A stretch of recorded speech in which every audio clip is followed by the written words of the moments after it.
cry. It's Dragon Quest V.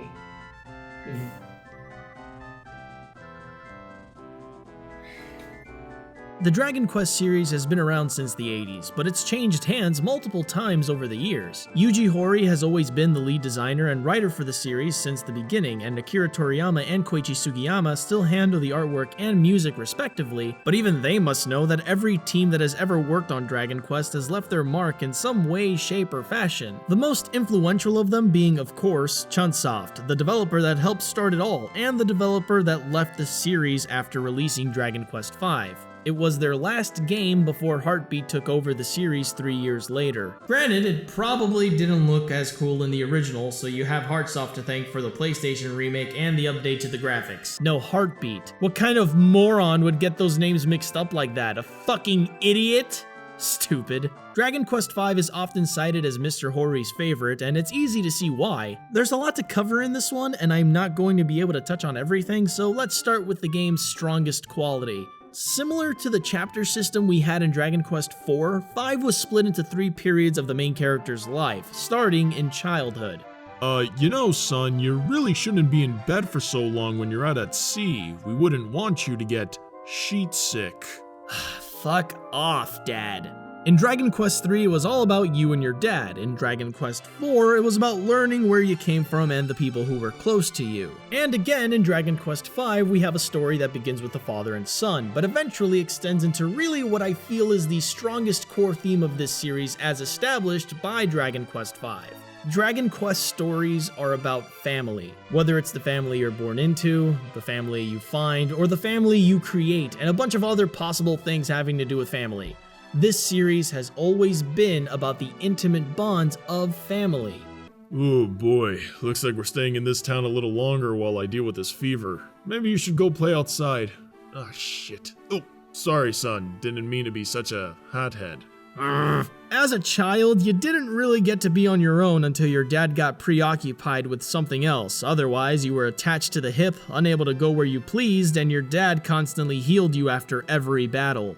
It made for a good tutorial, sure, but it was about as frustrating as that kind of childhood would actually be, and it got more frustrating once you were doing the RPG thing on your own. I praised Dragon Quest IV for being a well-balanced RPG at a time when that wasn't common. Dragon Quest V was not, but for a really, really good reason. Remember the big deal I kept making about all these different monster designs and how cool they are and how they're basically mascots for the series? Well, I don't know, you're a smart person, you got brains, you went to school, you grew up on the Itadaki streets. You tell me, before Yokai Watch, before Digimon, before Pokemon, Dragon Quest V introduced monster taming, and for the first time ever, and yes, I know I sound like a broken record at this point, you could recruit monsters as party members, each with their own skills, stats, and artwork. When you've only got access to a static party, it's possible to balance an entire game based around multiple combinations of that party. When 8 possible party members turns into 40 recruitable monsters, multiple recurring characters that leave and come back into the party later, and extra recruitable party members that have nothing to do with anything, it's sort of hard to balance an RPG around that many variables. Where Dragon Quest IV excelled in balance and pacing, Dragon Quest V excels in variety and convenience. You had a lot of options, but as a result, you were more likely to hit progression walls if your party wasn't up to snuff in time. But why did they even introduce monster taming in the first place? Because it's cool. You tamed your first monster as part of the story, but it's a short-lived moment because one dungeon after that, your childhood is put to an abrupt end. Well, son, I guess this is it.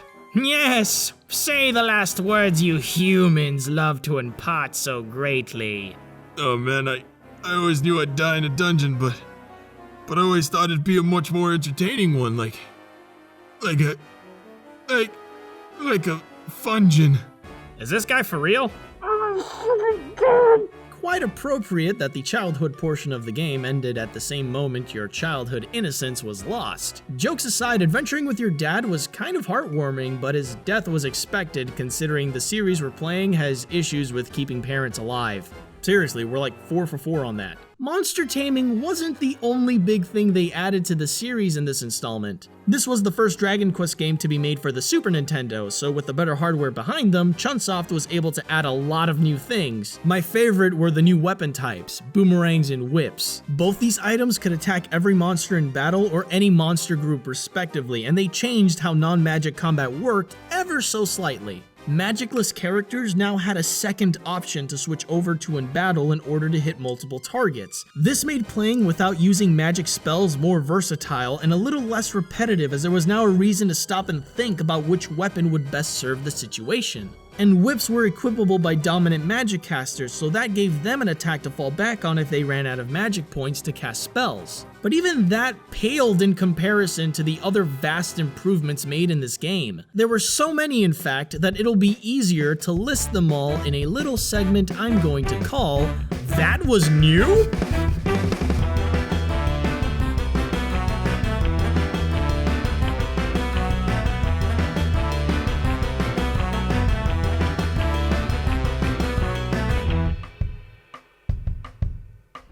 Let's start with an important one. The bag makes its first appearance, providing unlimited inventory space and removing the necessity of item vaults from the game. Players no longer have to return to towns when their inventory gets full. Fascinating. The reason this is useful is because for the first time in the series, pots, barrels, and other similar containers can be searched for items, so inventory fills up much faster. To help facilitate this new feature, you now only have to push a single button to use the search, examine, and talk actions, which were previously only doable by going to a menu first. Oh my god.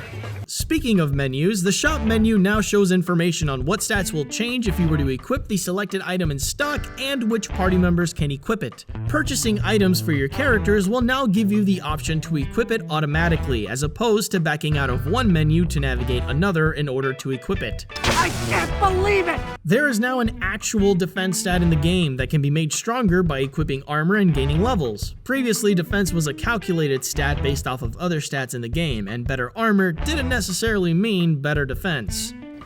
That doesn't make sense. Changed back from Dragon Quest IV, you can freely control other party members in battle again, and should you decide to use the tactical options instead, the AI has been vastly improved to better serve your needs. It no longer takes up a turn to swap party members out in battle for another waiting in the wagon, and you can now switch everyone out at once if you wanted to.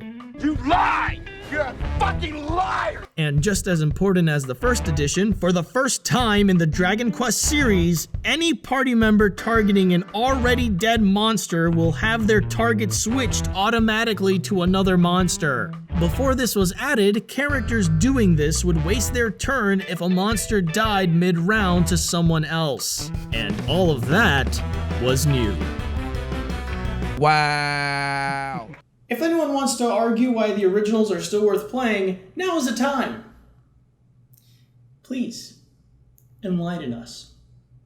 The training wheels came off once you entered the adult act of the game. It was time for you to strike it out on your own and continue your father's quest. For a time, all you could do was revisit old towns and go to places you hadn't been to on the continent you were stranded on. If you played your cards right though, you might have found yourself with more than just the means off land. Time to boat in Dragon Quest V was about 10 hours, but along with this beautiful, majestic symbol of Romance Dawn, you were also in the company of some lady you had to pick out of the lineup to be your wife or something, whatever. Waifu selection was actually significant to gameplay because each potential waifu had different kinds of stats that could drastically change how you assembled your party. Your wife would accompany you on your quest, and your various adventures together were a form of honeymoon, much like this segment of the game being the honeymoon period of your experience. Finally free to explore the world, trade in those hard-earned mini-medals, take the missus to the casino, and trek through dangerous caverns full of ravenous creatures hell-bent on tearing the skin off your flesh and using your eyeballs as marbles.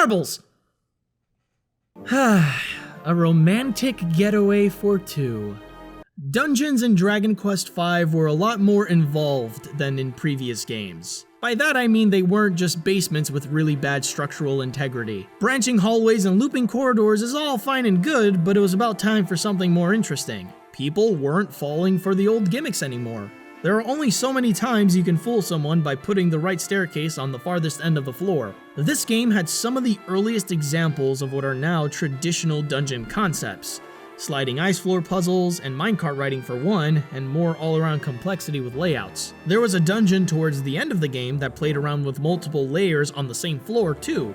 These dungeons themselves became a feature, a puzzle if you will, that genuinely felt good to figure out. And because a big part of these games for some people was to leave dungeons to heal and come back, it relied on the player actually figuring things out in order to be able to navigate the dungeon multiple times. The Dragon Quest games never deviated too much from core gameplay mechanics, but they've always tried to build on those fundamentals, and these experimental dungeons with the monster taming changed up a lot of the usual players came to expect. And there's a mimic dungeon in this one. That's awesome! Think about it. Players are always going out of their way to open treasure chests in these places, so why not make a dungeon that capitalizes on that mindset? They also made a new mimic type that hide out as pots in all the towns you can explore, which makes exploring cities a little more exciting. Hey babe. Hey, check it out. He's a pothead. Nah. I've made a mistake. It's during the adulthood segment of the game that the story started to grip you. The characters were memorable, and not because you knew them like you did in Dragon Quest IV, but because you sympathized with them. This is largely in credit of the story spanning 20 years of our protagonist's life, so the events that occurred had lasting impressions on these people. And because of the passing of time, there was actual character growth that could be witnessed in the dialogue exchanged between you and other characters. Look no further than Sancho, your father's assistant that was with him when your mother first disappeared. You are starting to look like your madre. Mada, she was such a kind and beautiful señora. No, Sancho, he no gonna let the same thing happen. Wake up everyone who is sleeping in the castle. We gonna save your wife, friend. We gonna rescue Bianca. See, I am old these days, but the young ones, they no beat me. No, señor. Being able to talk to the people in your party with a single button press, something that the remakes probably added, made this all the more effective. And there were good moments in this game that actually solicited an outward emotional response from me. For a series that tended to follow a certain narrative trend, Dragon Quest V broke that mold and delivered a strong character-driven story that I don't want to give away entirely because I think it's worth experiencing for yourself, especially the parenthood segment of the game. You know, son, the first adventure your mother and I ever went on was in a haunted house. You could say it was love at first fright. I can't believe you just said that. Everything in consideration, Dragon Quest V was an appropriate farewell from Chunsoft and easily a top 3 contender in the series. It definitely had a slow start, and it slightly leaned the series back into grinding territory because of balancing issues, but it does so with a purpose. The features it added and the improvements to the features that already existed easily make it the best of the 5 Chunsoft worked on. And taking into account all the quality of life things they changed as well, it establishes the template for modern Dragon Quest games, which I think was Chunsoft's way of passing the torch to Heartbeat. With Hori still leading design, Toriyama still making the art, and Sugiyama still composing the music, Dragon Quest's integrity would be left mostly unscathed in the transition. But even so, different hands leave different fingerprints, no matter how big or small they are. My name's GC. Remember that you are amazing, and keep on playing positive. That is like the closest I'm gonna get to a fucking Spanish accent, and that pisses me off. Jesus Christ. My Spanish accent is terrible, and I'm Spanish! This is so I am so distraught at this revelation.